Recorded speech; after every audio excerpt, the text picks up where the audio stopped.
Матчына мова. Матчына. Нашая сённяшняя гераіня – мастачка, паляшучка і мама Воля Кузьміч. Яна распавядае пра мацярынства як урачыстасць і штодзённае свята, ды дзеліцца палескай філасофіяй жыцця і гадавання дзяцей. У гэтым выпуску пра тое, як несці свае традыцыі па свеце, пра палескую стратэгічную школу жыцця, мастацкі запал і ілюстрацыі да дзіцячых кніжак. Паразмаўляем пра тое, як з'яўленне дзіцяці адкрывае новыя вымярэнні, дзе сапраўднае мора – гэта блакітны лён, а кожная раніца пачынаецца з бадзёрага багемо. Сёння ў нас у гасцях мастачка, ілюстратарка і мама Воля Кузьміч. Прывітанне, Воля. Вітанкі. Раскажы, калі ласка, ці трэба нешта дадаць да гэтага прадстаўлення, ці хочаш ты дадаць нейкія яшчэ твае ролі? Не, я думаю, што дастаткова. Всё проста і лаканічна. Я першая згадала адзінае, што цябе можна назваць культурнай дзеячкай, таму што калі нашым слухачам і слухачкам трошкі за 30, яны цікавяцца беларускай культурай, асабліва музыкай, яны дакладна памятаюць сайт, які называўся Generation by. Так, дакладна. Да якога ты мела вельмі непасрэдны ўдзел. Так, можна сказаць, мой трэці універсітэт, таму што такая вялікая школа жыцця. Вельмі люблю гэты праект. Вось таму так, нават шмат сяброў з таго праекту. Вся рэдакцыя наша будзе гэта ўсё на сувязі. Ужо ўсіх ёсць дзеткі, все раскіданыя па свеце, хто ўсё ў Беларусі, хто дзе. Часта бачымся, таму можна сказаць, што праект ужо не актуальны для нас, але ён вельмі актуальны менавіта для нас як для людзей, для стваральнікаў яго. Ты вырасла на Палесе. Раскажы, калі ласка, як беларуская мова з'явілася, якой яна была ў тваім жыцці з дзяцінства? Я думаю, што, напэўна, калі вось рэчы адбываюцца натуральна, калі маецца на ўвазе чалавек вось нараджаецца, любы дзетка, все мы былі калісьці дзеткамі, так, то многія рэчы з'яўляюцца для нас проста навакольнымі і натуральнымі, так. Няма нейка момант, калі ты ў нейкі момант проста прыходзіш і разумееш, што вось гэта беларуская культура, гэта не беларуская, так. Таму на Палесе, паколькі ў нас шмат гаворак, і я іх у такім шырокім сэнсе называю проста паляшуцкая мова, хоць яны вельмі розныя. Я бывае жартую, што адметнасць таго, чаму на Палесе у кожнай вёсцы свая мова, гэта праз тое, што калісьці даўным-даўно там было шмат балотаў, і мая вёска таксама стаяла на балотах. І гэтыя вёсачкі яны былі на такіх вось астраўках, на купінах паміж гэтымі балотамі. І даводзілася людзям мала камунікаваць паміж сабой. Адпаведна, кожная проста супольнасць людзей у вёсачцы, яны гаварылі па-свойму, і атрымалася, што все. Та лёгка я так тлумачу свайму сыну і дзецям, як лёгка патлумачыць, чаму там шмат ад розных моваў. І таму палешукі, дарэчы, гучныя, таму што даводзілася ў іншую вёску крычаць. Гэта зноў жа я так для сябе проста тлумач. Але праз тое, што паляшуцкая, вось наша мясцовая гаворка, яна адрозная, так, то ўсюды было разуменне, што вось ёсць наша мова, которую мы гаворым, і гэта тая мова, которую я чула ад бацькоў, ад сям'і, ад бабуляў, дзядуляў. Усе ў нас вёсцы так і размаўлялі. Потым беларуская мова такая літаратурная, гэта ўжо ў школе. Так, таму што ў школе мы все крышачку ўжо там іншыя правілы, так, то бок у нас у вёсцы все там гакаюць, гукаюць па-рознаму, так, то ў школе у нас была беларускамоўная школа. А ўжо потым, калі я пайшла ў ліцэй вучыцца, ў горад, то там ужо, конечно, расейская мова, ужо там было разуменне, што вось мы частка, ўжо выязджаеш з Палеся ў шырокім сэнсе ў гэты свет і разумееш, як всё складана ўтворана. Але, напэўна, той чалавек, которому чым даўжэй, чым больш жыву, тым больш разумею, наколькі мне пашанцавала. У тым сэнсе, што вось у мяне ёсць гэты вось зямля, гэта Палесе, адкуль я паходжу, так, мае карані, таму што там гэта ўсё абсалютна натуральна. Я бывае таксама іранізую, што все гэтыя глобальныя працэсы, которые ішлі ў свеце, 90-х да распаду Савецкага Саюза, все вось гэтыя ідэалагічныя рэчы, яны маглі проста мінуць Палесе, так, таму што людзі проста працуюць, знаходзяцца ў полі, няма калі на гэта ўсё адцягвацца. Я, канешне, гэта ўсё спрашчаю, але я проста прыгадываю, як гэта ўсё, все тыя глобальныя рэчы выглядалі ў маім дзяцінстве, так, таму што вот ёсць наша жыццё, палешукі, нам важна жыць на гэтай зямлі, вырошчваць бульбу, ягады, жыць, вось, а ёсць усё астатняе, што ідзе вакол. А што тычыцца мовы, ці ёсць у цябе нейкае любімае палешуцкае слова, можа быць, з дзяцінства, можа быць, і з дарослага жыцця? Іх некалькі нагул маёй сям'і, сучаснай маёй маленькай сям'і. Ведаюць гэтыя розныя фразачкі, таму што мы все ўжываем, так, таму што гэтыя словы, яны з бацькамі размаўляем на нашай паляшуцкай мове, так. Але, напрыклад, фраза, которую мы ўжываем кожную раніцу, таму што збіраемся на працы, збіраемся ў школу, эта фраза гучыць «Багемо, дзеці, багемо». Так, мы нават выбегаем з кватэры, калі вось мы ўжо все там паснедалі, все разумеем, што пару хвілінак здалося, трэба спяшацца. Калі я не паспяваю гэту фразу сказаць, то кажа сын мой: Так, багемо, дзеці, багемо. Таму што нас я нават была рабіла у сябе у соседках апытаннях гэта в аўдыторыі, каб людзі здагадваліся, што значыць па-паляшуцку фраза багему. Ну зараз ужо слухачы падкаста зразумелі, таму што я всю фразу разам сказала. Так, а па-паляшуцку багему гэта значыць бяжым. И это была моя любимая фраза в дзяцінстве. В прынцыпе, фраза всіх моих там братоў і сёстраў любімая, таму што в дзяцінстве, калі працуеш у полі з бацькамі, так, ты марыш пра тое, што пойдзе дождж. Это вось просто, таму што гэта легальная прычына зматацца дадому. І таму вось ты сядзіш у тых ягадах, збіраеш да ягады, глядзіш у неба і шэптам сабе шэпчаш там. Мы все дружно напевалі, каб мама не чула, мы напевалі «Дождик, дождик, секані, маці з поля прагані». І нам здавалася, што гэта мы набліжаем так дождж. Ось. І мы чакалі вось гэтую фразу. Калі ўжо ясна, што всё, хмара вялікая, мама казала вот эту фразу, которая, до якой здавалася единороги скочить. Эта фраза гучала «багему, дзеці, багему». Это означает, что треба уже брать это вядзеркі и просто бегчы дадому. И таму зараз это наша фраза штодзённага ўжытку ўжо. А колькі табе было гадоў вось у гэтым успаміне, пра які ты расказала? Ну, насамрэч нельга сказаць некую кропку, потому что это было моё дзяцінства. Так, то бок я поехала вучыцца, так, потому что я поехала вучыцца ў ліцэі ў 13 гадоў, поступила ў 8 класу, а это трэба было з'язджаць, то бок я жыла ўжо ў інтэрнаце, асобна ад бацькоў. Я прыязджала кожныя 2 тыдні ўжо дадому на выходныя. Альбо што выходныя, тата мяне забіраў. Вось, адпаведна, до 13 гадоў. Але паколькі на Палесе ўсё так устроена, што нема падзелу працы там дарослая, дзіцячая, так. Умоўна кажучы, я жыла просто вось побач з дарослымі, которые просто аб'ём тваёй працы ён меншы. Калі дарослыя робяць болей, то з маленька менш патрабуюць. Але што б ні было, ты там маленькі в саплях, там шкадуеш сябе, здаецца, сядзеў бы зараз дзеці дома ў дворыку гуляўся. Не, ты, конечно, у полі разам з усімі дарослымі. Вся сям'я заўсёды была ў полі, і ў маім дзяцінстве Палесе гэта вось шмат такіх вот поле, вялікае, падзелена на шмат каляровых шматочкаў. Тут людзі садзяць бульбу, тут у людзей там гарбузы, тут морква, тут ягады, што загодна. Яны все акуратненькія, таму што все вельмі ашчаджаюць зямлю. І кожная сям'я выводзіць увесь свой вывадак. Ты адразу бачыш, якая вялікая сям'я, хто прыехаў яшчэ, дзеці все на месцы. І, адпаведна, это было у мяне ад самага дзяцінства, і вось пакуль ужо, калі паехала ў ліцэй вучыцца. Ну, і потым ужо пачалося ўжо улетку. Все гэтыя працы у мяне былі, так я не хадзіла ў садочак, і у нас, в прынцыпе, не было такой завядзёнкі, таму што дзеці, яны проста з дарослымі побач.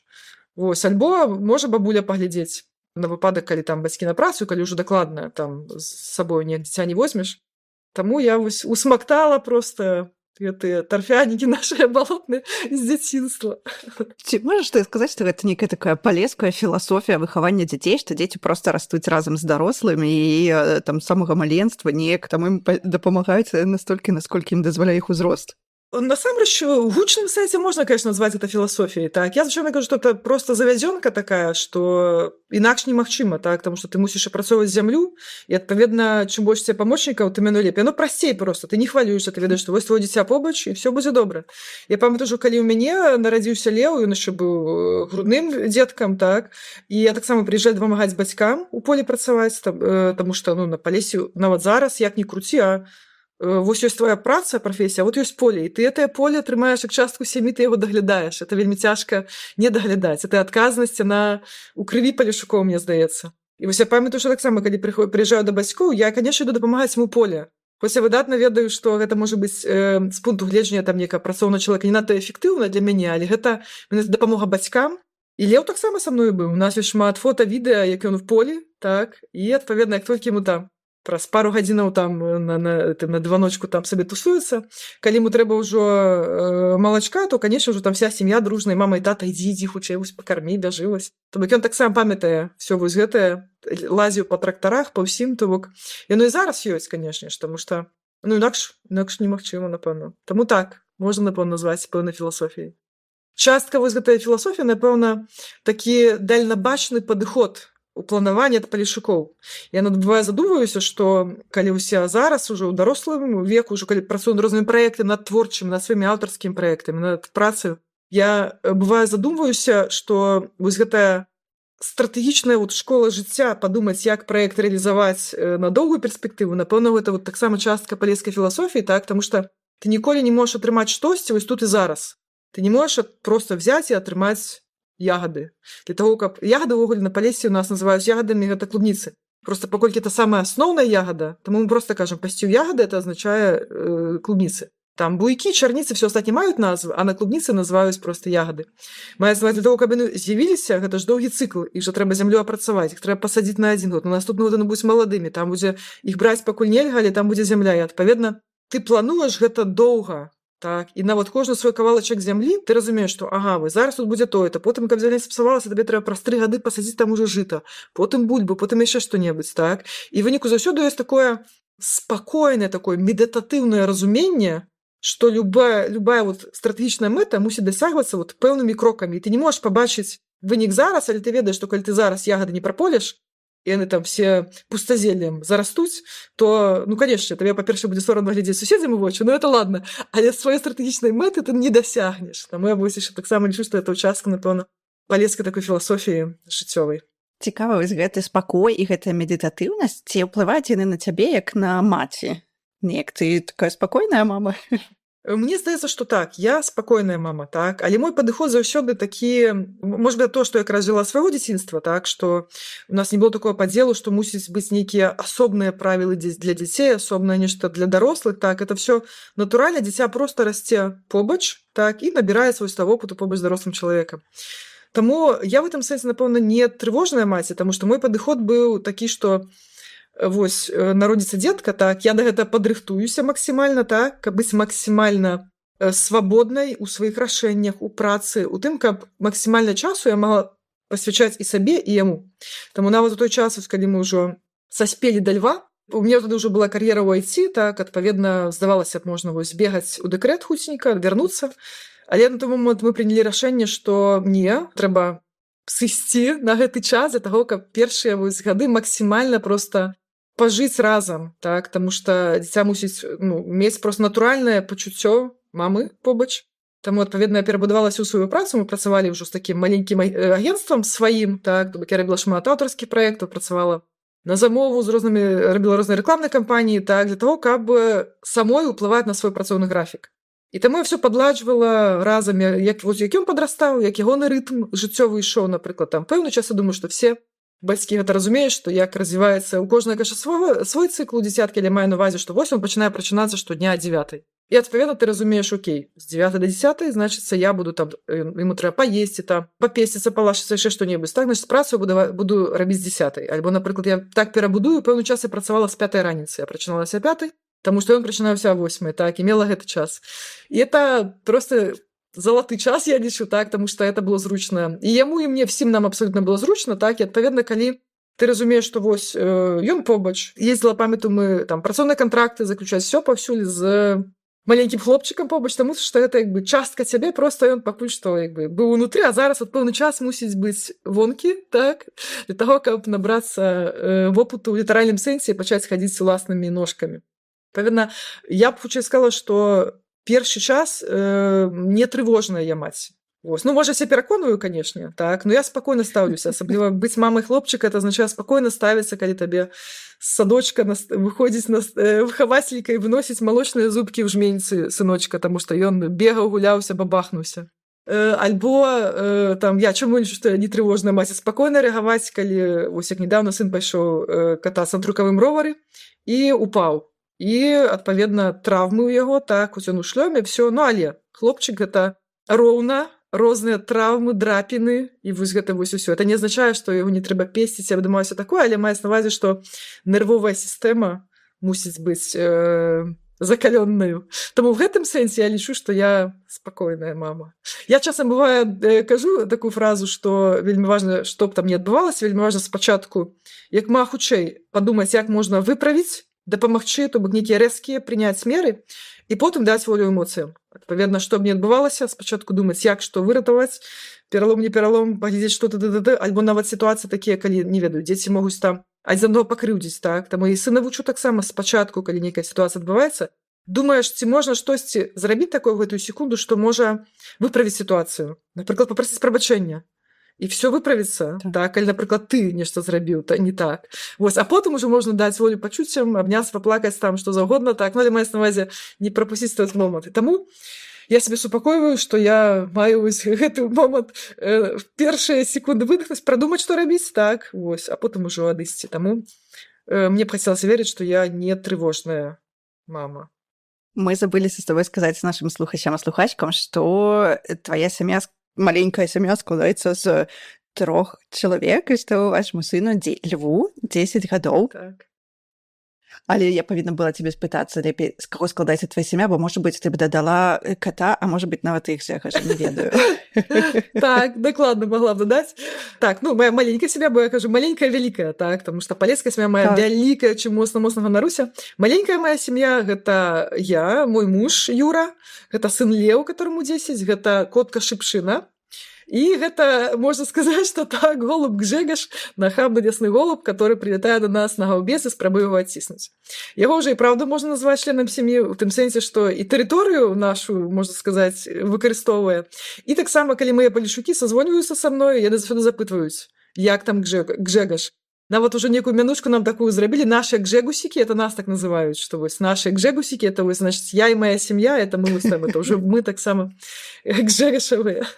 Хацелася б мець яшчэ пашырэй таксама, так, таму што хацелася б мець яшчэ і пабольш катоў, і сабаку, і яшчэ і птушак, ось, і рыбак, і всіх. Хацелася б мець всіх паболей.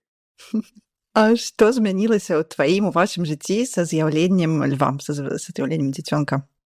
Простае такое пытанне, да? Ну, з'явілася яшчэ одно вымярэнне. Я маю на ўвазе, што мы проста з Юрам, у нас вельмі шмат агульных цікаўнасцяў, у прынцыпе, мы вельмі шмат чаго робім разам, і праектаў шмат робім разам, так, і з'яўленне льва дадало такого вот вымярэння трэцяга, што нам ёсць каму шмат чаго паказаць, расказаць, распавесці, вось, яшчэ адзін у нашым прайдзе. І, адпаведна, я нават памятаю, што на нейкім моманце я ўжо нават у мамы сваёй перапытвала ейнае пачуцце, таму што маёй сям'і, у мамінай, то бок, мама нарадзіла 4 дзяцей. І я апошняя ўжо, самая малодшенькая, любіменькая дачушка, вось. Але так у мяне 2 браты старэйшая і сестра. Так, і адпаведна, я нават зразумеўшы, што вось дзіця гэта як асобны свет, так, то бок ты глядзіш усё, это ягонае жыццё, так, яго свае цікаўнасці. Так, напрыклад, я б ніколі в жыцці не ведала так шмат пра, не ведаю, пра электрагітару альбо пра трукавыя ровары. Ніколі б не даведалася пра гэта. Але я гэта ўсё ведаю, таму што гэта вось свет майго дзіцяці. Это неверагодна круто і класна, што мы распавядаем яму свае нейкія рэчы, которые уражваюць, так. Ён уражваецца, у адказ он паказвае свае, то бок это просто пашырэнне вось цэлага прайду. І я памятаю, на пэўным моманце вось мама казала: "Слухай, мама, это ж у тваім жыцці атрымліваецца у цябе плюс 4 жыцця. Маецца на ўвазе, што ты жывеш". Вось, яна кажа такая, што ну вось так, сяжу на Палесе, там мала куды выязджаю, але жыву усім поўным жыццём па ўсім свеце, таму што дзеці вандруюць, унукі ўжо жывуць па розных, са з'яўленнем ужо і унукаў з'яўляюцца яшчэ больш вымярэнняў, так, адпаведна, гэта ты проста жывеш вот шмат такімі жыццямі, таму адпаведна жыццё, конечно, стала нашмат больш цікавейшым, это вось адназначна, так, нашмат больш глыбейшым, цікавае, неверагодна цікавае жыццё. А што для цябе стала самым нечаканым у бацькоўстве? Нечаканым? Вось не ведаю. Разумееш, маё ж бацькоўства было вельмі чаканым. Ці што здзівіла цябе? Як бы, што ты думала, што это будзе інакш? Насамрэч, многія рэчы, канешне, былі інакш, таму што колькі людзей, столькі гісторыяў, все, конечно, хочуць там свой досвед нейкі параіць, што-небудзь, так, і я жартавала пра то, што так, шкада, што не выдаюць у раздзельні інструкцыю да кожнага дзеткі, калі вось табе камочак гэты выдаюць, і адразу ж інструкцыю, што гэты, значыць, яго такія адметнасці, а гэты ў яго такія.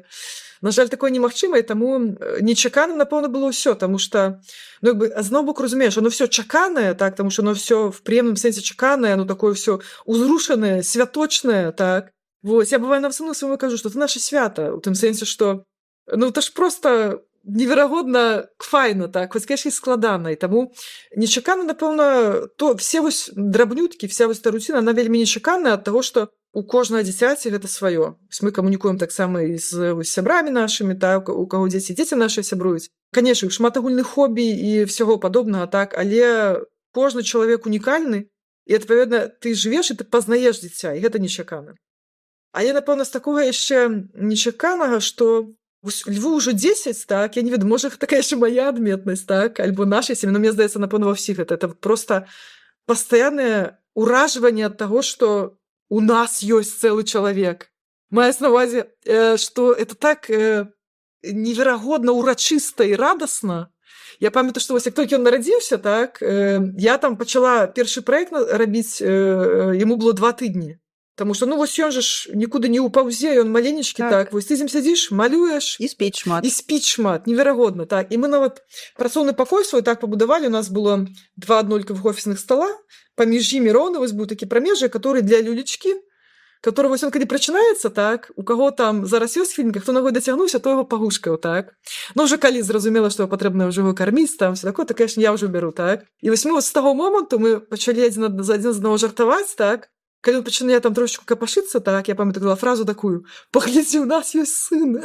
Ну, це так неверагодна, так, таму што ты вось робіш сваё, а пасля ну, вось ён, неверагодны цуд. Вось мы дагэтуль, бывае, глядзім, такія станем удвух на яго глядзім і такія: «Ты паглядзі, а? Цэлы неверагодны чалавек проста». Вось, і, напэўна, вось гэтае разуменне, што з аднаго боку это ўсё так вельмі натуральна, але ж яно так далікатна, нечакана. Я не ведаю, мне здаецца, што самае, напэўна, для мяне падыходзячае слова для гэта ўсё это урачыстае, так, таму што, ну, гэтае пачуцце немагчыма, я б сама сабе не апісала, бо зараз ёсць тренд розны, там, пагаварыць з сабой з мінулага, так, я б, напэўна, не змагла апісаць вось гэтае пачуццё любові, таму што, ну, абсалютна адрознае. Здаецца, вось мы такія думаем, што вось лёгка там беларускамоўным вырашаць. Каханне — это да таго, каго ты кахаеш. Любоў — это да бацькоў, бабуляў, дзядуляў, дзяцей, всё такое. Не, яны абсалютна розныя гэтай любові. І зараз я ўжо гэта вот разумею, што гэтая любоў, она такая далікатная, такая урачыстая, чыстая, як быццам вось рэальна вось штодня нейкае свята. І оно абсалютна адрознае ад іншай любові. І гэта нечакана. Гэта так натхняе, і здаецца, што, безумоўна, што ў бацькоўстве ёсць шмат розных і складанасцей, перажыванняў, цяжкасцей, але калі заўсёды памятаць пра гэта, то нават у самыя цяжкія моманты яно будзе дапамагаць, нагадваць пра тое, што самае галоўнае. І галоўнае, то есть, здаецца, тое, пра што ты кажаш, якраз такі. Я хацела запытацца пра беларускую мову. Вы з Юрам размаўлялі па-беларуску і беларускай мовы ў тваім жыцці заўжды. Так, так. Ці змянілася нешта ў тваіх адносінах з мовай пасля нараджэння льва? Не, гэта было абсалютна натуральна. Было прыемна таксама тое, што вельмі шмат людзей вакол таксама, которые былі такія фрэндлі беларускамоўныя, так, которые з намі размаўлялі па-беларуску, але паміж сопку размаўлялі на больш шырока распаўсюджанай мове. Вось яны пераходзілі ўжо так свядома, так, таму што з'явілася дзетка, ўжо ёсць большая адказнасць. То ў нашым выпадку гэта было натуральна і зразумела, так, і адпаведна зусім нічога не памянялася, так. Хіба што, калі дзетка там нараджаецца, так, то, безумоўна, яго ж свая такая мова, так, то ён угукае там на сваіх слоўцах, так. У мяне вот ёсць слоўнічак, вось, і Лёва ведае это слоўнічак, так, таму што я все это рэчы записывала, то бок, як ён складаў свае словы, так. То бок, таму што яны, этот мяшанка з першых складоў словаў, ну, як пачынае дзіця размаўляць, пачатак слоўка. Вось, але ж мы, як бацькі, здагадваемся, так, і это ўжо вось в працяг ідзе. Вось, ёсць таксама розныя смешныя таксама моманты з мовай звязаныя, так, таму што для льва мы шукалі, конечно ж, беларускамоўны садок, так, таму што з аднаго боку і побач тусуецца, ну, яно і добра, так, але ўжо к 3 гадам ўжо было разуменне, што, в прынцыпе, было б файна таксама яго ўжо кудысьці да іншых людзей таксама паказаць, каб знайшоў сабе сяброў свайго веку, не толькі з намі хадзіў на ўсе канцэрты, праекты і паўсюль, а таксама, каб вось ён пачынаў свой шлях у гэты свет. І мы вельмі адказна шукалі садок, каб ён быў, бо ў нас былі проста вельмі такія вузкія патрабаванні, так. То бок мова гэта адно з іх, таму што мова это проста база, таму што мова камунікацыі, конечно, она мусіць быць блізкая твайму дзіцяці. Але таксама нам вельмі важна было, каб былі падыходы блізкія нам, так, для того, каб дзетак там любілі, каб это было, былі сучасныя падыходы, так. І, адпаведна, мы перабралі, напэўна, ўсе, там, і прыватныя розныя садочкі шукалі. І ўжо былі амаль здаліся, ўжо падумалі, ну, напэўна, наш лёс будзе проста на пэўныя гадзіны няню шукаць, нейкія яшчэ там прадумваць опцыі. А ўсё ж такі мы знайшлі, это быў, самае цікавае, што быў каталіцкі садок, для нас саміх это было нечакана таксама. Але это была новая група, столькі ён з'яўляўся, мы схадзілі, паглядзелі, цудоўнейшы проста, так, проста дагэтуль Лёва на сувязі з сваёй групай, з дзеткамі, сябраваныя неверагодна. Это беларускамоўны садок, адпаведна, там дзеці камунікавалі, як яны камунікуюць у сем'ях. І я памятаю, мы святкавалі дзень бабуляў і дзядуляў, так, у садочку. То бок дзеці рыхтуюць пастаноўку, выступаюць на сцэне, а бацькі, дзядулі, то бок дзядулі, бабулі прыязджаюць з розных мястэчкаў, хто адкуль, у актавую залю, это так урачыста, раз у год, все прыязджаюць. І это вось быў першы год, то бок Льву, адпаведна, на той момант было, напэўна, 3 з хвосцікам, так, то бок 3,5, напэўна, гады недзе так. І прыехалі мае бацькі таксама юравыя все прыехалі так і вот яны там апрануты в гэтых сваіх там касцюмчыкі всякие смешныя і прыбегае наш маленькі хлопчык ну і лічыць сваякоў такі вось ага вот дзед Коля тут дзед Вова значит всіх так палічыў і мы бачым што вочкамі яшчэ кагосьці шукае а все на месцы вось у натоўпе все і мы всем вот все приехали не просто что вы з аднаго боку приехали там бабулі дзядуля а вот все приехали і ён кажа такую фразу а дзе дзед Дуля вы такие в сенсе. И он говорит, ну, у меня еще дед Коля, дед Вова и дед Дуля. Просто я фразу «дядуля», так, он абсолютно разумел, что это дед Дуля. Тому это было его первое расчарование, что дядуля – это не дед Дуля, что все на месте. Смешно. Так, іншага Дулі, карацей, у нас няма. А ці памятаеш ты яшчэ нейкія такія смешныя першыя словы вось пра якія ты казала што гэта складваюцца нейкія склады паміж дзіцячай мовай беларускай мовай і нейкія словы можа быць якія вельмі вас уразілі і засталіся ў памяці у нас у Льва была просто свая мова так реально он придумаў сваю мову я добра што запісала некаторыя словы так у яго было напрыклад яшчэ это у яго было слово НГК то бок ён калі хацеў яшчэ он казаў НГК вось, калі ему патрабавала дапамога, напрыклад, з горкі з'ехаў, так, вось, он казаў НДТ, НГК, НДТ. Калі штосьці здарылася, і, ну, трэба кагосьці пашкадаваць, альбо што-то не выйшла, вось, альбо там кавалачак смаколіка з'еў і пустая талерачка, то бок штосьці, што тыпу, эх, вось, он казаў, аню-ню, і вось мы дагэтуль, бывае, на яго кажам, калі што-небудзь там, ён з'еў што-небудзь, і нема больш смаколіка, мы кажам, аню-ню. Ось, і от все он в маленькім узросце сваё прыдумаў просто так, і мы памятаю, прыязджалі калі на Палессе, то мае все казалі, перакладайце, раз такая справа, таму што ён сваё там. А пасля ўжо, паколькі па-ангельску, я таксама глядзеў контент розны, то атрымалася, што розныя штукі такія, ведаеш, як назвы колераў, напрыклад, яно аб'ектыўна вельмі цяжка вымавіць маленькаму дзетку па-беларуску. Вось паспрабуй сказаць карычневы. Да. Цяжка. Паспрабуй сказаць нават ружовы. Это ж цяжка прамаўляецца, так? Таму у Льва наша ён казаў браўныя нагавіцы, ён казаў. Это былі карычневыя, так. Вось. Ну, пінкі, ясная справа. Пінкавыя там штосьці. Это пінкавыя, таму што інакш он сказаў бы узовыя. Таму што маленькі шар занімля, таму пінкавыя, браўнавыя.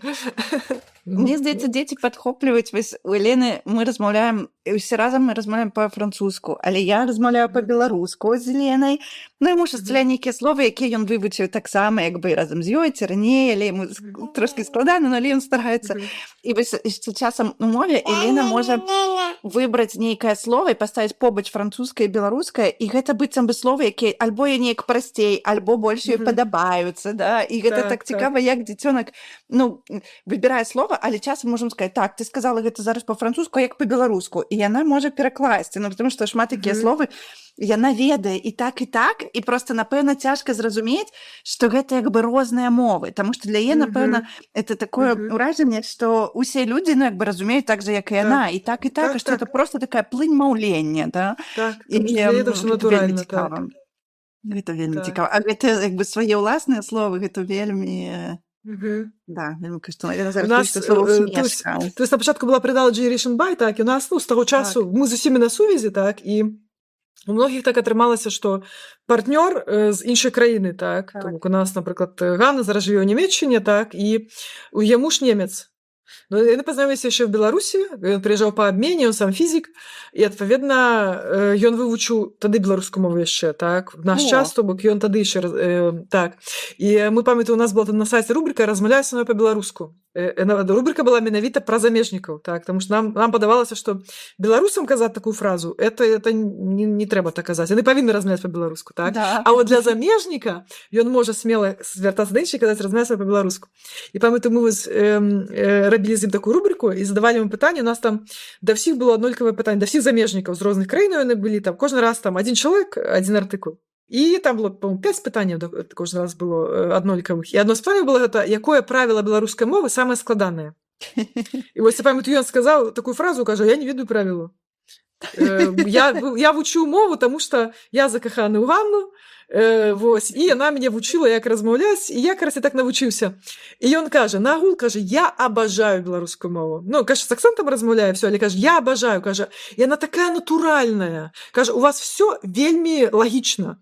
Мы такі, нічого сабе, ну-ка, прыклад прывядзі. І ён кажа, ну вось, напрыклад, у вас адразу зразумела, што такое замарозік. Мы такія, в сэнсе, што замарозік? Вось, ён меў на ўвазе лядоўня. Вось. То бок, ён проста, вот, калі першы раз пачуў гэта слова, ён сабе ў галаве ўклаў, канешне, што, о, як жа ж лёгка, это што-то з лёдам звязанае, логіку запомніў, і пасля, і таму яго такія словы ўсялякія, новатворы, замарозік, тое, то. Вось. І там, карацей, там інша наша сяброўка, яна у Чэхіі, так, і у яе муж не чэх, але у яе муж там доўга, габрэй, там, ну, карацей, таксама, не беларус, так. І, адпаведна, мы па першыя часы збіраем, ну, як часта, мы маем традыцыю там раз в год хаця б дзесьці сабрацца, і паколькі мы калі сюды пераехалі, то там з дакументамі туды-сюды вырашалі розныя яшчэ справы. І мы, карацей, збіраліся вось на мяжы Польша, Чэхія, Нямецчына, так, для таго, каб всім мы арендавалі дом, каб всім было зручна сабрацца, так. Вось, ну, таму што нам вельмі шмат чагось абмеркаваць, таму што мы шмат гадоў сябруем, але все мы ўжо абраслі дзецьмі. І гэта неверагодна, таму што нашыя дзеці все беларускамоўныя, але яны з розных сем'яў, і мы просто калі збіраемся, это ведаеш як фестываль беларускай культуры, таму што это дзеці, которые размаўляюць з рознымі акцэнтамі, таму што, ну, хоць, канешне ж, ну, калі ты жывеш, напрыклад, у Нямецчыне, да, ты все адно размаўляеш па-беларуску, таму што там матчына мова, але ты размаўляеш з акцэнтам крыху. Вось, і ты просто слухаеш усіх, але для іх всіх супольная мова беларуская. Хоць там это жыве Нямецчына, это жыве Чэхіі, там Лёва, там все, але сабрались, і для іх адна мова гэта беларуская. І гэта проста вот тое, напэўна, як яно мусіць быць натуральным чынам. Паштоўка з Беларусі. Вітаем матуль, татаў, бабуль, дзядуляў і, канешне, нашых вельмі важных слухачоў, дзяцей. Вы адкрылі паштоўку з Беларусі, рубрыку, якая не мае межаў. Тут нашыя госці малююць словамі дарагія іх сэрцу месцы. Кожны выпуск – гэта новы адрас, новая гісторыя і новае цяпло. А калі ў вас ёсць свая гісторыя пра нейкае асаблівае месца ў Беларусі, абавязкова дасылайце яе нам. Давайце збіраць і ствараць аўдыёпаштоўкі з Беларусі разам. Пачынаем!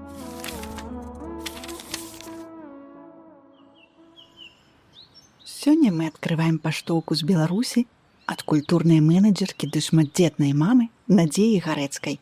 У ёй вясковая цеплыня, дзіцячыя гульні і чароўнае месца з дзіцячых успамінаў – гумно. Адпраўляемся разам? Канешне, мне першую чаргу успамінаецца хата маёй бабулі ў гэтым сэнсе, да, і месца. У нас было такое поле, дзе калісьці стаяла гумно. Яго ўжо даўно раскідалі, але гэта поле так і называлася гумно. Мы з дзецьмі зусім не разумелі, што азначае гэта слова. Мы проста сказалі «пасці на гумно». І там мы гуляліся. Мы будавалі шалашы, там гулялі в даганялкі, трэніравалі, рабілі там калесо, там гімнастычнае, да. Там еще было у нас поле жытняе, такое недалёкае, там нейкія лабіринты выстраивалі. Вот это «пасці на гумно», мне, напэўна, з дзяцінства такая фраза, туды дарога была еще там праз такую вузкая была сцежка паміж двумя садамі. Вось ты там прасоўваешся паміж галінкамі сліваў, можна штосьці па дарозе з'есці, і выходзіш туды, такой прастор, там можа пасвіцца там ці жарабя, ці кароўка. І вот это месца, дзе мы гулялі. А пасля бабця выходзіць туды і кліча есці. Ведала нас заўсёды, дзе нас шукаць. Вот на гэтым поле «пасці на гумно». Вот некі такі ўспамін у меня разблакаваўся.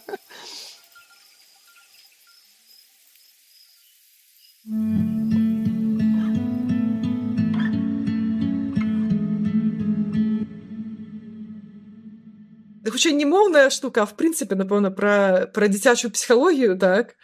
Я памятаю момант, таму што вось я проста запомніла яго вельмі моцна, таму што было вельмі нечакана і адказна такое пачуць, так, таму што вось калі вось ён ужо пачаў больш-менш складна размаўляць, так, і адпаведна вось я яго ўкладваю, вось там гладжу яго там кажу, які ён у мяне любіменькі, там розныя прыемныя словы, так. Вось, ну і ўжо там заціхаю, так, вось ён яшчэ не заснуў, так, і вось ён таксама паварочваецца да мяне, гладзіць мяне і кажа: "Ах, мама, ах ты мой маленькі сыночак". Вось, то бок, і я тады зразумела, што наколькі важна насамрэч, што мы кажам дзецям, так, таму што это вот для мяне быў такі адказны момант, ну, я маю на ўвазе, што я на сваім досведзе зразумела, наколькі кожнае словца важнае, так, проста для яго, паколькі все прыемныя моманты яго на маленькім веку, которые ён чуў, это былі фразы "ты мой маленькі сыночак", то, канешне, ён перайначыў, што цяпер любому чалавеку, калі ты хочаш вельмі у любові прызнацца, ты мусіш сказаць, што "ах ты мой маленькі сыночак". Вось было смешна. А яшчэ з такіх смешных момантаў было таксама вось ён, так, ягоны сябар таксама, ну, в маленькім узросце сябры пакінулі на начоўку, хлопчыкі дамовіліся, што так, сёння вось у нас ягоны сябар пераночыць. І ён таксама, ім было пагадкі, напэўна, 4-5, можа, так. Вось, я заходжу паглядзець, пра што ён там размаўляе дзеці, так, а яны сядзяць у спальні, а ў Лёвы была ўся сцяна замаляваная малюнкамі, так, таму што я мастачка, ну, ён малы, канечне, бачу, я малюю, ён сядаў побач, проста рабіў тое самае, так, ён проста паўтараў і маляваў шмат усяго. Вось, канешне, што малюе дзетка? Ён малюе маму. Мне все проста былі малюнкі паўсюль мама, вось, карацей, паўсюль рок, вот это вось і всё. Так, і вся сцяна, вот мы это залепвалі, так, і вось ягоны сябар сеў такі з ім, ну, і кажа: "О, там", ну, і размаўляюць па-свойму, так, па-беларуску, але вось на такой дзіцячай мове. І было вельмі смешна, таму што ягоны сябар кажа: "Паглядзеў на это всё, а там же паўсюль падпісана мама". Ягоны сябар такі кажа: "Чакай, а што твою маму таксама клічуць мама?" Я уже не могла утрымацца, я рассмеялася, хоць я зайшла на секунду просто паглядзець іхнія камунікацыі, так, я моцна смеялася з таго моманту, таму што это сапраўдна вялікае дзіцячае адкрыццё, так, што вось мама гэта мама, так. Ну, іх яшчэ і баба супала, іх абодвух ёсць баба Таня, таму там ужо зусім было ў іх. Яны разумелі, што нейкі збой в матрыцы. Я хацела цябе запытацца, если зараз вы жывеце ў іншай краіне, вы жывеце ў Польше, так? Так. І, конечно, жывеш Польша. І чым адрозніваецца досвед гадавання дзяцей па-беларуску, вось у Беларусі і ў эміграцыі, як вы падтрымліваеце моўнае асяроддзе таксама для Льва, якія такія лайфхакі, якімі ты можаш падзяліцца? Вось што цікава, паколькі ў Беларусі сітуацыя непростая, так, і, умоўна кажучы, сям'я ў нас беларускамоўная, так, а вакол у краме паўсюль, так, ну, у нас не было тэлебачання, мы не карысталіся, але маецца на ўвазе, што вонкавы свет, ён пераважна рускамоўны. Адпаведна, ў эміграцыі гэта вельмі падобная рэч, так, для нас это не было вялікім стрэсам, таму што, ну, тое самае, проста людзі вакол размаўляюць на іншай мове, мы размаўляем па-свойму, так. Ну, але, канечне, няма дыскрымінацыі, што ты разумееш, што, да, вось сітуацыя, вось она такая. Вось, але ж з адрознага то, што в дзяцінстве мы давалі Льву другую мову ангельскую, так, у яго контент мы ему увесь давалі, то бок калі ўжо падрастаў, так, ён глядзеў мультфільмы па-ангельску, так, то бок ён плюс тэлебачання у нас няма, то бок яго атрымалася, што яго асноўная мова беларуская, другая ангельская. І таму ён не паспеў хапіць, бо ён яшчэ не паспеў у школу пайсці, так, то ён не паспеў хапіць вось гэтай такой навязанай праграмы на рускай мове. Так. І, адпаведна, у Беларусі па-ангельску яму мала з кім можна было размаўляць, так, то бок ён проста размаўляў з дзецьмі нашых сяброў, альбо там кідалі на сябры-замежнікі, хто прыязджаў, так, то ён змог з імі размаўляць, это былі рэдкія моманты, але вельмі уражвальныя для яго, так, што гэта вось можна і так паразмаўляць. То, канечне, ўжо калі мы ў іншай краіне, такіх магчымасцяў нашмат болей, это быў вялікі плюс, таму што нават калі мы шукалі яму школу, альбо на тому мэта яшчэ была зарыўка, то, канечне, момант адаптацыі, на якой мове размаўляць там, ён востра стаяў, таму што ён польскай мовы не ведаў, а это такі яшчэ ўзрост, калі дзіцяці вельмі цяжка адаптавацца. Ну, дзеці, конечно, розныя, так, для нас асана вельмі важна было это пачуццё такой бяспекі псіхалагічнай, так, то бок вельмі важна, каб контакт быў добры з дзецьмі, адпаведна, мы самі таксама хваляваліся, як это пройдзе ў яго, так.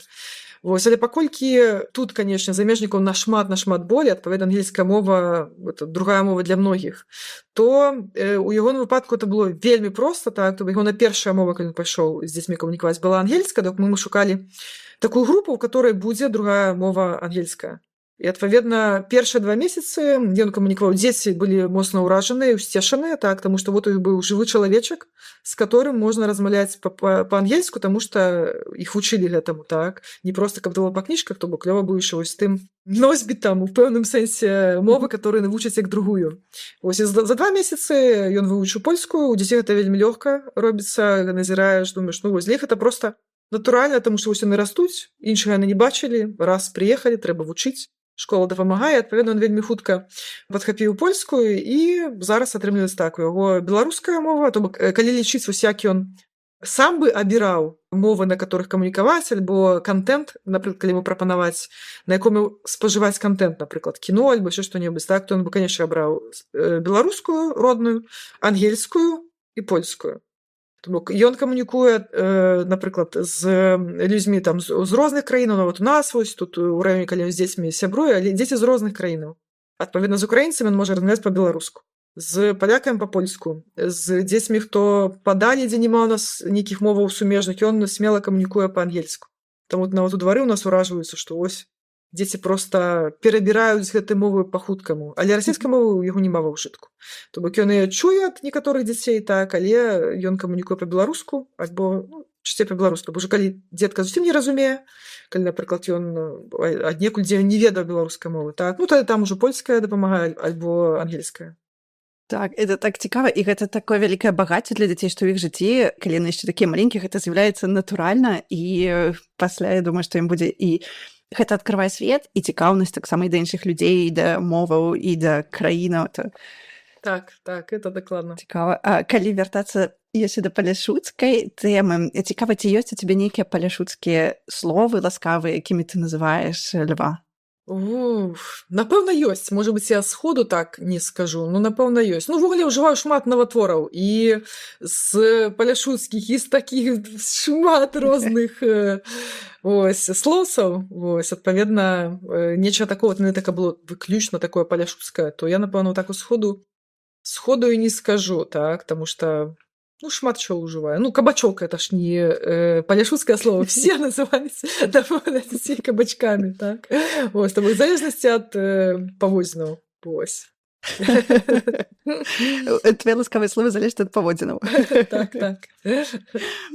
Хацела цябе спытацца яшчэ, што ёсць яшчэ такога вось у тваёй філасофіі мацярынства, вось што табе падаецца такім адметным беларускім ці палескім, і што вось ты казала пра такое натуральнае бацькоўства, то што Леў шмат быў побач з вамі, на табе і гэтак далей. Гэта таксама нешта, што прынята на Палесе, там адкуль ты, што ў цябе яшчэ з дзяцінства.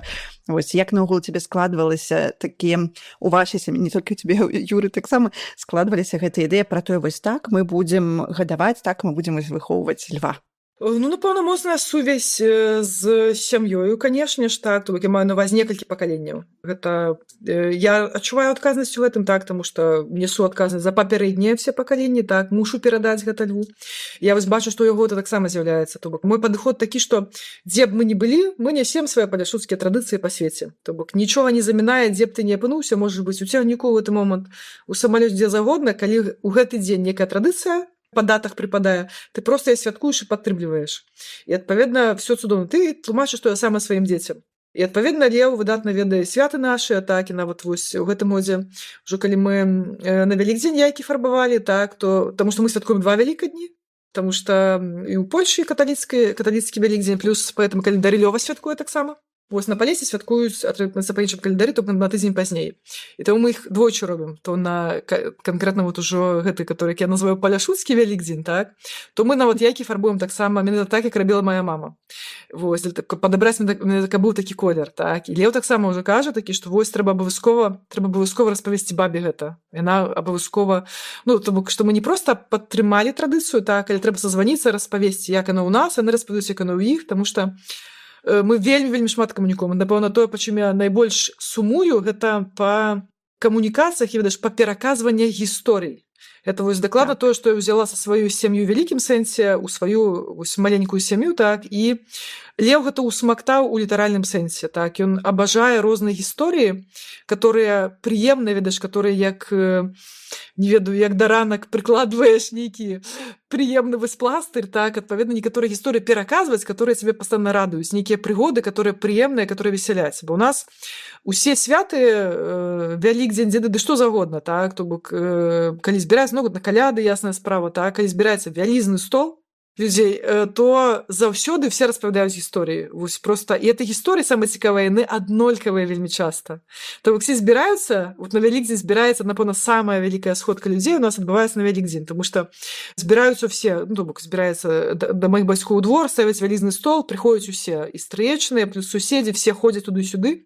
Все пачынаюць пераказваць гісторыю. А Воля, калі была маленькая, а вот такая гісторыя. А вось калі, таму што я калі была маленькая, мне была мянушка маленечкая Волечка. Таму што у меня была стрыечная сястра таксама Воля, таксама Кузьміч. І, адпаведна, мяне назвалі маленечкая Волечка. Хоць я ўжо была і пароста абышла. То бок яны пачынаюць пераказваць розныя гісторыі. Альбо там нават знаёмства маіх бацькоў з Юрам. Як это было першы раз, так? Ну, калі вось мне было 17, Юры 18, я привезла яго пазнаёміць з маімі бацькамі.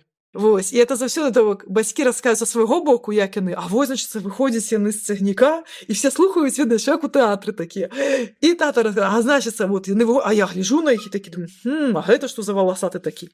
Вось, Юра потым, ягоная чарга пры всіх людзях распавядаць пра тое, што а я іду і внутры дрыжу, ну, віду не падаю. І вось мы заходзім у дом, і адбываецца тое-то, так? Усе ведаюць гэтай гісторыі, вось, фразу за фразай, але менавіта тэрапеўтычны эфект якраз у тым, што ты ведаеш, што вось-вось ты атрымаеш вось выбух эмоцыяў, ты ведаеш, што ў канцы будзе развязка вельмі-вельмі пазітыўная і файная. Вось, адпаведна, все гэтыя гісторыі все расказваюць, яны все вядомыя, так? І поэтому я моцна сумую. І нават зараз на Вялікдзень мы з мамай созвоніліся, яна казала, вот прыходзілі тыя, а вось расказвалі гісторыю пра маленечку Волечку, а вось то-то, таму што, ну, всё, і ў выніку у нас мы таксама, Лео вельмі часта просіць, а мама, распавядзі вось пра тое-то, а распавядзі пра тое-то, а распавядзі, як я там першы раз там тое-то, а як я там тое-то, так? І з усмешкай да вушэй слухае, хоць ён ведае па сказах, вось проста ўсё да канца, але вось, ну, вось гэта сумую па гэтым, яму таксама пераказваю гэта, і, адпаведна, чакаю, што ён таксама будзе гэта ўсё улічваць, ну, несці далей, так, альбо нейкія нашы традыцыі, напрыклад, што у нас на Палесе для мяне было адкрыццё, што это толькі ў нас. Я памятаю, калі я пісала эту традыцыю, бо я намалявала малюнак, я гавару зараз пра традыцыю дзяды і бабы, што на Палесе, я бывае, што таксама кажу, што першыя феміністы ў Беларусі — это палешукі. Таму што ў нас ёсць не толькі дзяды, у нас ёсць і бабы, таму што які дзед без бабы. І, адпаведна, все святкуюць вось там увосень дзяды, то ў нас дзяды і бабы адбываюцца 4 разы на год. Яны там ёсць назвы ў іх, і абавязкова ёсць бабы, то бок звычайныя дзеды святкуюцца вось як вся традыцыя беларуская, так, але у суботу раніцай адбываюцца бабы, і гэта салодкі стол, так, то бок збіраюцца жанчыны, так, яны накрываюць салодкі стол, то бок напякуць булкі розныя, шмат усяго. Таксама пакідаюць лыжкі, відэльцы для того, каб душы ўжо нашых памерлых сваячак прыйшлі, так. Вось да абеда гэта прыблізна свята ідзе, вось па абедзе все рэшткі з усіх вось гэтых страваў, которые былі, так. Бабы, то бок жанчыны выносяць і раскідаюць абавязкова дзікім птушкам, таму што лічыцца, што дзікія птушкі — гэта наша сувязь з продкамі, што в вобразе птушак дзікіх, то бок не куры-гусі нашыя, так, а которые птушкі там лётаюць вакол, што нашыя продкі могуць выкарыстоўваць іх, каб да нас наблізіцца канкрэтна ў гэты дзень. І, адпаведна, я памятаю, што я апісала гэту традыцыю, намалявала, як это выглядала ў нас, стол, як это стравы выглядалі, так. Я нават памятаю, што была дыскусія, мне пачалі пісаць этнографы пра тое, што што праўда? А куды ехаць, дзе глядзець? Чаму ніхто... Ну, для нас натуральна, так, для мяне натуральна, што былі дзяды, так, і што на раніцу бабы. І, адпаведна, для Льва я таксама раблю, каб все гэта нашы традыцыі, яны для яго былі проста натуральныя. Гэта тое, што як бы частка ягонай ідэнтычнасці, і, адпаведна, будзе ён расці далей, будуць сябры з іншых краінаў, будуць беларусы, сябры будуць іншыя, ён будзе несці гэтыя свае традыцыі, так же самае, як і мы. Дзе б ён не быў, на Палесе прыйдзе, святкуе з палешукамі, калі ён гэты час бы нейкай іншай краіне, ён азначыць гэта там. Таму гэта вось такая частка, которую я несу адказнасць за яе, таму што разумею, што многія рэчы ўжо, як бы, ўжо я, хоць я і самая маленькая ў сям'і, так, але ўжо я таксама несу адказнасць гэтую.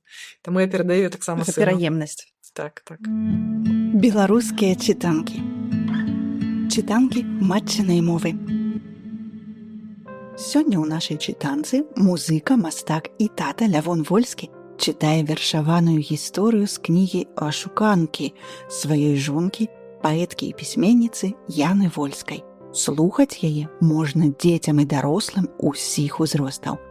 Пажадана разам. Бывае так, што ў абед па кухні скача недоед. Гаворыць мама: «Трэба есці!» А недоед паспее ўлезці і шэпча ў уха: «Дай мне, дай, глядзі, усё не даядай».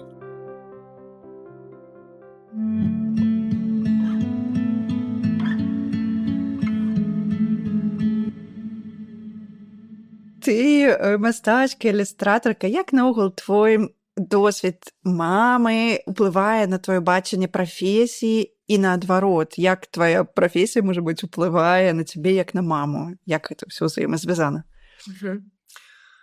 Ну, я, безумоўна, не дзялю. Для мяне все натуральна, все разам. Так. І, канешне, калі дзетка нарадзілася, то ты разумееш, што твой самы любімы інструмент, штосьці тлумачыць, даносіць, штосьці зрабіць, гэта маляванне, в маім выпадку. Адпаведна, я рабіла вельмі шмат розных для яго спецыялізаваных кніжачак, альбомчыкаў, малявала штосьці адмыслова для яго, таму што это вельмі хутка. Так, адпаведна, у нас на все святы, нават на каляды, калі патрэбна рабіць адвент-календар, я штогод малявала проста яму, прыдумляла розныя заданні, нават пасля ён таксама далучаўся, прыдумляў. Таму гэта просто як спосаб, который вельмі моцна дапамагаў мне просто у выхаванні, данесення нейкіх сваіх ідэяў да яго. Это адбілася, конечно, і на аўтарскіх праектах, у тым сэнсе, што час, на жаль, абмежаваны. Так? Напэўна, гэта адзінае, што мяне ў жыцці абмяжоўвае. Тое, што в сутках час па нейкай прычыне прывязаны вось да гэтых 24 гадзінаў. Мне здаецца, што чалавецтва б многа дасягнула, калі б выдумала штосьці менавіта, каб нешта змяніць з гэтым абмежаваннем. І таму я вымушаная вельмі ашчадна ставіцца да праектаў, которые я раблю. Таму што вельмі шмат хочацца зрабіць. І калі вось ужо Леў нарадзіўся, то, канешне, дадаецца асобны фокус. Ты калі абіраеш, які праект рабіць, альбо калі да цябе прыходзіць нейкая прапанова, ты робіш нейкую калабарацыю, альбо нават нейкі праект на замову, ты падбіраеш менавіта тое, што табе зараз на душы бліжэй. І, адпаведна, умоўна кажучы, зрабіць это нейкі проста камерцыйны праект, рэкламная кампанія для нейкай проста камерцыйнай установы, так? Альбо калі гэта замова зрабіць кніжку пра правы дзяцей, напрыклад, так? Вось мне быў, калі я быў маленькі, памятаю, малявала для ЮНІСЕФ кнігу пра правы дзяцей, так? І, конечно, абіраеш гэта, таму што ты разумееш, што гэта будзе мець плён для цябе не толькі прафесійна, а вось і, умоўна кажучы, будзе усмешка да вушэй аднаго маленькага чалавечка, таму што гэта будзе вось канкрэтна для яго таксама. І таму фокус на такія праекты ў мяне быў большы, таму што з'явілася вось маленькая мэтавая аўдыторыя, которая адразу і тэстуе таксама. Ты можаш рабіць штосьці, і вось ён адразу бачыць. Вось, таму кнігі, которые я брала ілюстраваць той час, яны былі, канешне ж, дзіцячыя, для таго, каб таксама гэта было цікава і яму. Таму у нас, калі вось паглядзець кнігі, которые ілюстравала, калі его было там 3, 6, так, то ва ўсіх гэтых кнігах дакладна будзе што-небудзь намаляванае па ягонай просьбе. Будзе намаляваны, у нас, памятаю, конечно, все хлопчыкі праходзяць гэты этап захаплення смеццевозамі, пажарнымі машынамі, всім гэтым. Гэта просто неверагодны перыяд, так. Вось у нас быў смеццевоз, Лёва ведаў час дакладны, ён глядзеў в акно штодня, калі прыязджае смеццевоз. Нават гэты спадар, который бакі гэтыя цягае, ён ужо ведаў Лёву, там што Лёва выбегаў таксама з дома в гэты момант. І нават ён аднойчы памахаў ручкаю яму, тому ён стаяў ззаду на гэтым смеццевозе і памахаў Льву рукой. Вось, Лёва прасіў мне пераказаць: мама, раскажы, а пакажы, як ён мне памахаў, распавядзі яшчэ раз мне гэта. Вось, у выніку ілюстравала кнігу, і вось я там намалявала на весь разгорт. Там быў сюжэт адзін, і на фоне едзе смеццевоз той самы, і там вось гэты спадар маша рукой Льву.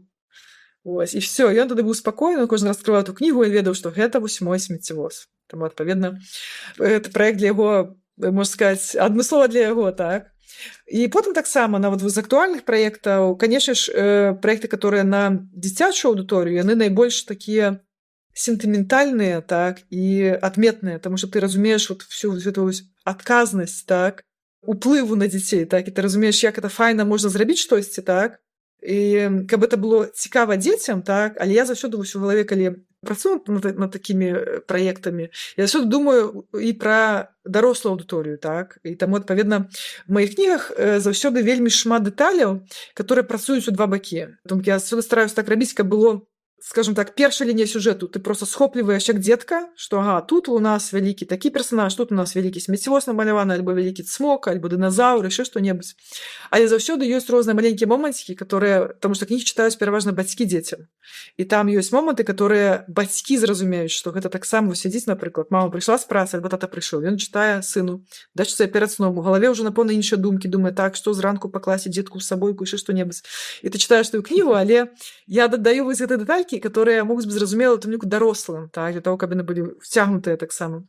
Таму, канешне ж, нараджэнне дзіцяці, оно паўплывала менавіта на цэлы там 100 пунктаў на карысць праектаў на дзіцячую аўдыторыю.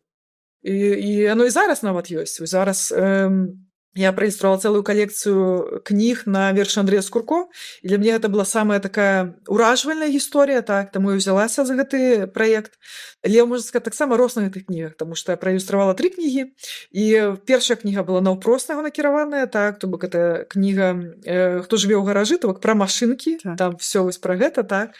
То вось апошняя кніга ўжо і Леў падрос, так, апошняя кніга гэта «Як завесці дыназаўра», яна больш такая пра хутчэй адметнасці выхавання, то бок там пра розныя тэмы, там вельмі файныя вершы з многімі падтэкстамі такімі, так. Я его не калі ілюстравала, то я ўжо таксама падыходзіла з такім разуменнем, што каб і дзеткі падарослі маглі гэта таксама ўспрымаць, таму што Леў ужо падарослі, але ён таксама ўжо ставіўся да гэтага як такі вопытны чалавек, то бок ён ужо з такім досведам, так. Ён нават папрасіўся размаляваць адну ілюстрацыю. То бок там вось нават на вокладцы, таму што там калыханка Ільвяняці называецца. І таму, канешне ж, Леў узяўся, я намалявала эскіз, а ён размаляваў гэта. Ён з гонарам расказвае, што ён таксама да гэта спрычыніўся. Вось. Таму так, уплыў, канешне, значны. Я лічу, што я думаю, што многіх творчых людзей менавіта гэта так і працуе, што паколькі творчасць за твой сродак выяўлення тваіх ідэяў і тваіх патрэбаў, то, канешне ж, ты в першую чаргу бярэш гэта для таго, каб зрабіць нешта карыснае і каштоўнае найперш свайму дзетку і закрануўшы дзетак у шырокім сэнсе. А якраз яшчэ пра дзетак у шырокім сэнсе хацела цябе запытацца, ці адчуваеш ты адказнасць перад дзецьмі, калі перад дзецьмі агулам, калі робіш ілюстрацыі да дзіцячых кніжак? Ну, канешне, гэта самая адказная аўдыторыя, так. Я нават памятаю, это было не пра ілюстрацыю, але цікавы эпізод, так. Проста дзеці, яны ж мысляць зусім не так, як дарослыя, у тым сэнсе, што многія рэчы яны літаральна разумеюць, так, і могуць некаторыя сэнсы успрымаць як наўпрост. Цяжка, напэўна, патлумачыць, паспрабую перафармуляваць думку, што гэта насамрэч вельмі адказна, як маленькі чалавек успрыме твой твор. Таму, адпаведна, працаваць дзіцячай аўдыторыяй нашмат складаней. Таму што ты мусіш кожны раз становіцца на месца маленькага чалавека і ўяўляць, а тут он усміхнецца, а тут он падумае, а тут яшчэ што-небудзь, так, і ты мусіш вось гэта ўсё паказаць. Я памятаю, таму што я яшчэ да льва, я проста вельмі люблю ілюстраваныя кнігі, так, я бывае нават жартую пра то, што я абавязаная была завесці сабе льва, там, каб у мяне была легальная прычына набываць ілюстраваныя кнігі. Зараз гэтая прычына змяншаецца, так, таму што Леў ему ўжо 10, я ўсё адно набываю часам кнігі, которые на меншую аўдыторыю, але калі намаляваныя вельмі прыгожа, я лічу, гэта святая справа набыць гэтую кнігу. Таму у мяне вялікая бібліятэка, я набываю ўсё гэта. Таму розныя кніжкі скандынаўскіх аўтараў, так, вось там вельмі проста файныя кнігі, я думаю, все ведаюць Юю Вісландер, і Мамуму, і Крумкача, і серыю кніг Свана Нурдквіста пра Пэтсона і Фіндуса. І я памятаю, што, я чытала гэта яшчэ нават да льва. Я памятаю, што была ў Менску прэзентацыя Юя Вісландер, прыязджала. Была прэзентацыя іных кніг, і вось сидзіць там маленькая аўдыторыя, дзеткі все сядзяць, мы дарослыя, такі, вось, і яна расказвае штосьці, так, і ў канцы час задаць пытанні, так, здавалася б, канешне, мы дарослыя не запытваем у Юю Вісландер штосьці пра Мамуму, так, таму што мы на памяць ведаем все гэты сюжэты, так. Дзеткі, канешне, маюць нейкія пытанні і задаюць штосьці, так, і вось мой Леў встае і задае пытанне, а чыя мама Мамаму? І гэта было вельмі нечакана, так, і для мяне это таксама было такое вось пытанне пра адказнасць нашу, так, таму што Мамаму нічыя мама. Это просто файна гучыць, так. Вот калі задумацца, вось мы як дарослыя, вось мы чытаем гэтыя кнігі, мы не задумваемся, так. Мамаму, она просто персонаж, яна просто такая добразычлівая, мілая кароўка, которая жыве, то бок яна, я просто клічусь Мамаму. Але яна не мама Я не камусьці, ведаю так? пакуль што яшчэ таму. Так, добра. Яны просто так кнігі перакладзеныя на, напэўна, там усе мовы свету, цэлая серыя кніг. Я думаю, што у цябе няма шансу абысці гэтую Так, серыю просто мы кніг. яшчэ не дайшлі рукі. Мы пра яе Так, ўжо так. чулі, але рукі не дайшлі пакуль. Там гісторыі, вельмі простыя гісторыі праілюстраваныя тым же самым Сэном Нордквістам, так, пра маму і Крумкача, іхнія розныя прыгоды ідуць там, так. Вось. І я маю на ўвазе, што дзіцячы розум, ён мысліць інакш, ён падхоплівае, бывае некаторыя рэчы, которые просто вельмі кемлівыя і літаральныя, так. Вось это пытанне, которое было для аўтаркі кніг, она ездзіць па ўсім свеце, пра гэта кнігі расказвае, оно для яе было сапраўды нечаканае. Таму што вось, і не, это просто удалая назва для персонажа. І таму, адпаведна, я калі малюю кнігі, то я, канешне, з усёй адказнасцю падыходжу. Я разумею, наколькі важна кожны момантик, так, для того, каб дзетку было не сумна, каб яму было всё натуральна, лагічна. Плюс ёсць вось гэты Лёва, па которым я бачу, як ён на што рэагуе, веду, дзе што прымаляваць так, каб выклікаць усмешку. Адпаведна, кожны раз я думаю пра гэты момант. І нават кожную прэзентацыю, калі раблю, то я падыходжу кожны раз так, да некая, ведаеш, асобнага выступа, так, я заўсёды рыхтую асобную прэзентацыю з разуменнем таго, якая будзе аўдыторыя. Вось мы тут недавно ладзілі ў Варшаве прэзентацыю кніг, это было ў музеі абрэцкай культуры. Палін, вельмі сучасны, неверагодна файны музей, так, і мы дамовіліся там рабілі прэзентацыю кнігі, вось гэта як завесці дыназаўра, і, в прынцыпе, всёй серыі кніг, так, таму што і аўтар вершаў Андрэй Скурко змог прыехаць, так. Але паколькі дзіцячая кніга, так, ілюстраваная кніга, это заўсёды падзея, так, і дзетка, ён не дзеліць, дзе тут верш, а дзе тут візуал, так. Дзетка не дзеліць, гэта прэзентацыя, гэта воркшоп, альбо гэта майстар-клас, так. Дзетка ідзе на мерапрыемства, і ён хоча там атрымаць нейкі вельмі радасны досвед. І, адпаведна, я таксама падыходзіла да мерапрыемства з такім падыходам, што трэба зрабіць так, каб дзецям было цікава. Таму што адна справа падрыхтаваць кнігу і проста даць дзетачку, што вось на вазьмі, іншая справа распавесці пра яе, распавесці так, каб дзецям рознага ўзросту было цікава. І атрымалася так, атрымаўся проста амаль цэлы фестываль, таму што было вельмі шмат наведнікаў.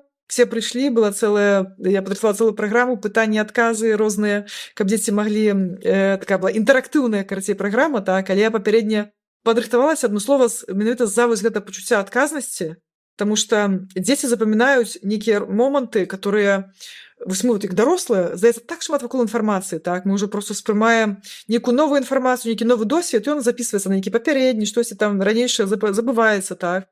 Вось, у дзяцей жа інакш, нейкі момант, который нам здаецца звычайным, ён можа быць у памяці дзіцяці лёсавырашальным. Адпаведна, я ва ўсім, што я раблю, я стараюся рабіць так, каб гэтыя моманты, на которые я ўплываю, за которые я несу адказнасць, каб яны ўспрымаліся з некай пазітыўнай радасцю і з пазітыўным досведам для дзяцей.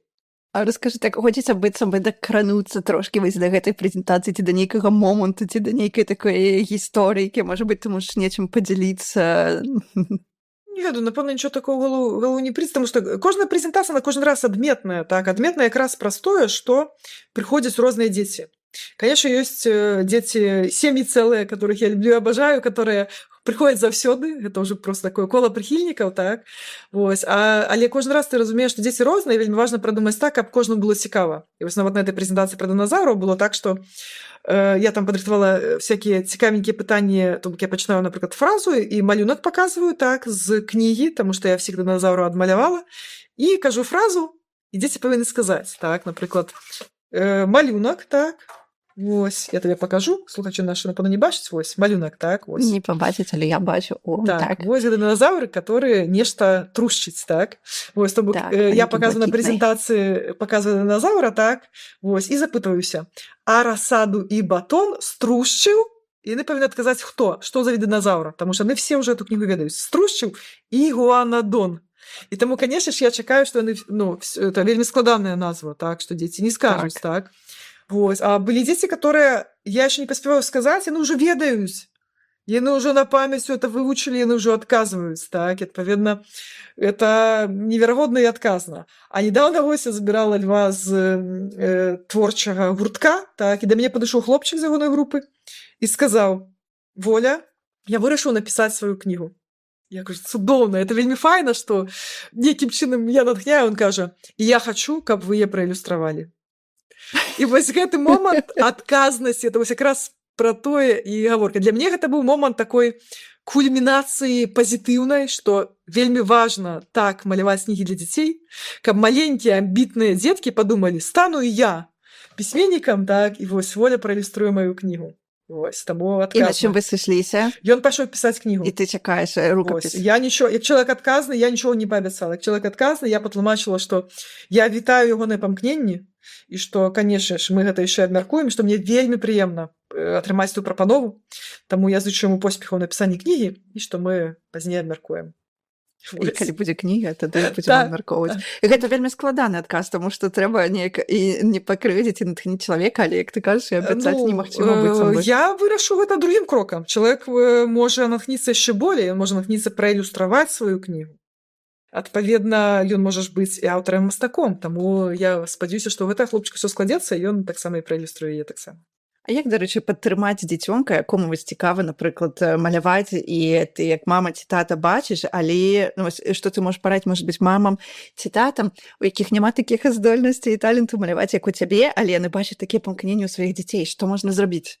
На глуме на всё універсальны адказ. Гэта любіць дзяцей і рабіць всё, што магчыма з аганьком у вачок. Што я маю на ўвазе, што калі мы робім штосьці з захапленнем, так, вось, напрыклад, у маім выпадку я абажаю маляваць, ствараць штосьці, рабіць рукамі, так, то вось гэты запал, который маюць бацькі, дзеці яго пераймаюць проста вось на ўзроўні проста в паветры верталёта, яны гэта пераймаюць, так. Адпаведна, мой падыход такі, калі ты хочаш, каб дзетка захапілася нечым, вось, што табе цікава, так, проста рабі тое, што робіш ты, і дзетка гэтым захопіцца, так.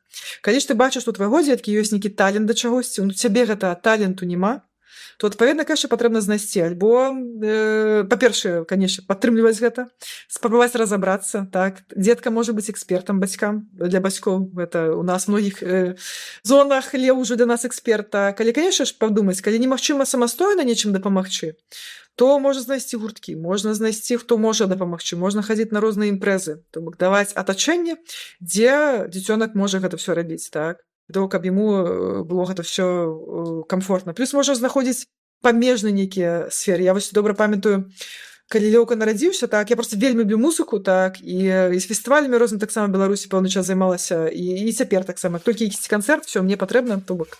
І, адпаведна, калі Лёўка нарадзіўся, то з намі ўжо з сваіх там 6 месяцаў хадзіў на розныя канцэрты, так. Уже зараз яго вышталстваў ўсё свой густ, і, адпаведна, он можа абіраць, ідзе ён з намі на канцэрт, альбо ён вырашае, што прапусціць, так, што гэта не ягоны стыль музыкі.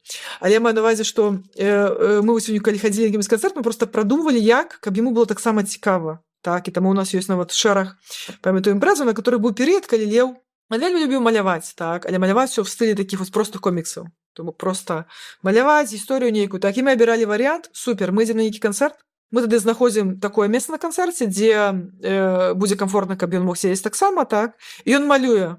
Мы адрываемся, так, і ён побач, ён малюе выступоўцу, так, таму у нас ёсць малюнкі з Дмітра Вазюшкевіча, партрэты Андрэя Хадановіча, всіх, карацей, за той перыяд ёсць партрэты ўсіх, таму што на той момант яму гэта было цікава, так, і дзетка ж як бы не абірае сабе нейкую цікаўнасць на ўсё жыццё. Дзеці перабіраюць, так, дзеці ўвогуле таленавітыя ва ўсім, так.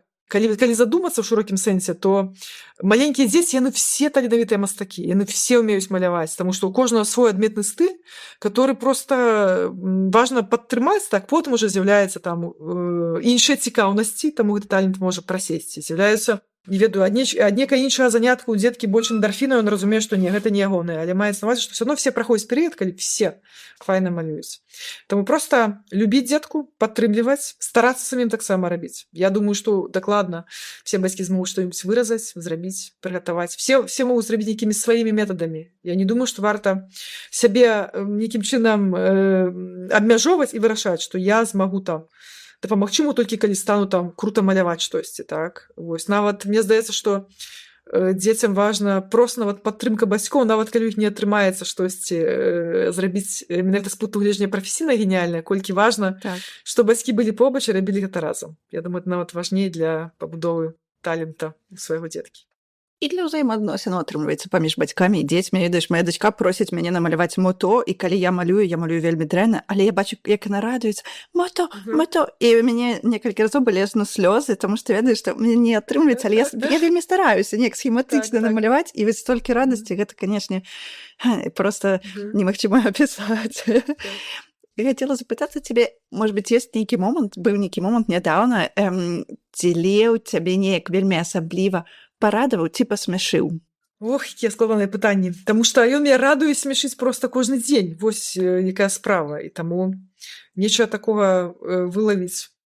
Спрабую прыгадаць. Ну, вось сёння, напрыклад. Лёва сказаў бы: ну, бачыш, такія інтымныя моманты расказваю. Я маю на ўвазе, што у нас з Львом нагул вельмі цёплыя стасункі, так? Таму я стараюся быць для яго сябрам і такім партнёрам у розных задумах, так, як найдаўжэй, каб ён мог скарыстаць маю, не сказаць, каб экспертызу, но нейкую проста параду з боку як найдаўжэй. Так, адпаведна, я там вельмі адказна падыходжу да кантыніравання эмоцый ягоных за дзень, так, то бок, напрыклад, у нас была традыцыя заўсёды, калі ён быў маленькі, так, то бок перад сном я яго прасіла прыгадаць за дзень якія-небудзь 3 самыя пазітыўныя рэчы, которые былі на працягу дня, каб ён просто думаў, і ён вельмі нечаканыя рэчы казаў, канешне ж, так, таму што ты думаеш, вось, напрыклад, мы схадзілі на некую імпрэзу, яна такая вся, здавалася, столькі цаглінак яна ўклала ў ягоны падмурак, мы схадзілі на прэзентацыю якой-нибудь беларускай культуры, альбо якісь фестываль, там было і то, ён всего столькі пабачыў, так. Вось, і укладаючи спаць, то вось не зараз, але вот я добра памятаю момант, это было там колькі-то часу таму, так. Вось, і ён, калі я яго запыталася перад сном, ужо цалую перад сном і кажу, што ну вось, што табе найбольш запомнілася, так. Вось, я памятаю, ну, розныя рэчы называлі, сярод рэчы ён сказаў: калі тата мяне раніцай цалаваў, яго была такая прыемна калючая барада. Вось, і это вось якраз пра тое, што такія моманты яны дзецям укладваюцца ў галаву больш, так, а не цаглінкі, которые, канешне, яно таксама будуе, фармуе і ўсё такое, так, але дзецям западае ў галаву вельмі часта тое, на што мы можам не звярнуць увагу. І адпаведна, канешне, што ён мяне радуе штодня нейкімі сваімі словамі, нават зараз вось перад гэтым нашым падкастам, так, вось, я тут все наладжваю, кажу, так, павінна быць цішыня, таму што каб не перашкаджала ўсё гуку, так, то, адпаведна, вось ён абсолютна па-даросламу, як быццам бы гэта ён, як бы накіроўвае мяне, так, ён просто, я ўжо все кажу, все, мяне не цягваць, я включу навушнікі, все, не крычыце, не клічце мяне, так, бо ён вярнуўся са школы. І ён сказаў мне такую фразу: мама, ты памятаеш, што я цябе люблю і што ўсё будзе добра. І я разумею, што это вельмі так адказна і па-даросламу, што з такім клопатам паставіўся, што, ну, нават калі штосьці здарыцца, то, напрыклад, адключыцца на мікрафон, яшчэ што-небудзь, бо я папярэджвала, каб ён ровар не цягаў туды-сюды, тут, каб мне нічога не адключылася. Вось, адпаведна, ты разумееш, што гэта ўжо вельмі такі дарослы, я б сказала, падыход, так, што вось ён з клопатам такім паставіўся. Альбо розныя таксама вось апошнім часам даў ягоныя такія, таму што ўжо такі падыход, я называю гэты перыяд у дзяцей перыяд попкорна. Так, калі дзеткі яшчэ вот маленькія, а вот ужо падлеткі, так, вось, яно ведаеш, як попкорн робіцца, оно тут справа-злева, вот уже ногі выцянуліся, плечі тык-тык, вот, а тут яшчэ не, то бок, і яго такі ўзрост зараз, калі ён яшчэ і дзіця у многіх рэчах, так, вось, асабліва вось у разуменні якіхсьці рэчаў, так, то бок ён вельмі наіўны, чыстымі, так, як дзеці, так, то бок і таму вельмі адказна зрабіць. А звонку ён ужо, ты ўжо разумееш, вот ён ужо хутка будзе падлеткам, так, таму што вось ён ужо выцянуўся, ён ужо высокі, і, адпаведна, ты назіраеш усімі гэтымі ягонымі фразамі і бачыш, што вось так, дарослыя, так. Раніца таксама яшчэ прыбегае абавязкова на пару хвілінаў раніцу правесці разам, так, свайго пакоя прыбегае перад школаю, так. І вось сёння таксама это моцна парадавала, таму што мы з ім разітваемся каля школы, так, і ён кажа, што вось гэтыя моманты раніцай, кажа, гэта самыя прыемныя моманты, которые зараджаюць мяне на дзень. І ты думаеш, вось як жа файна, таму што ёсць жа стэрэатып, што калі дзеці прыходзяць в перыяд пубертату, так, што яны ўжо закрываюцца ў сабе, што ўсё ўжо там бацькі павінны сцілець на іншым баку вуліцы, адпаведна якое... Так, я чула. Так, я толькі чула пра гэта, так, але я таксама шмат чаго чула перад нараджэннем Льва, што было адрознае, так, і адпаведна я разумею, што вот ёсць іншыя людзі, так, а ёсць канкрэтна гэты. Мне здаецца, што так, напэўна, все бацькі мусяць мысліць так, што вот ёсць іх канкрэтны дзетка, все астатнія вакол. Таму я ўпітваю вот все гэтыя ягоныя такія цёплыя слоўцы вельмі ашчадна, у тым сэнсе, што раптам все вось гэтыя размовы пра падлеткавы перыяд, яны спраўдзяцца. І каб напітацца загадзя гэтымі цёплымі момантамі. Так, менавіта. Дзякуй табе вялікі за такую шчырую і такую філасофскую размову пра мацярынства. Дзякуй. Матчына мова. Матама.